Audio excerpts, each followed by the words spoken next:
যে আজকের meeting কালকেরই meeting এর একটা কন্টিনিউশন এবং এই মিটিং এর মূল যে থিমটা ছিল যে এই পার্টিগুলো আসলেন, পার্টির যে লিডাররা তারা স্যারকে, প্রফেসর ইউনুসকে সমর্থন জানিয়েছেন, তার রিফর্ম, তার বিচার এবং আমরা যে রিফর্ম করছি, আমরা যে বিচারের কার্যক্রম শুরু করেছি এবং আমরা যে নির্বাচনের জন্য যে কাজ করছি সেইটার জন্য তারা তাদের সম্পূর্ণ সমর্থন জানিয়েছেন।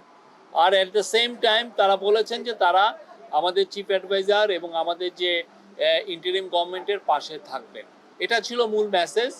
আর অনেকগুলো বিষয় নিয়ে কথা হয়েছে, ইলেকশন নিয়ে কথা হয়েছে, রিফর্মের প্রোগ্রেস নিয়ে কথা হয়েছে।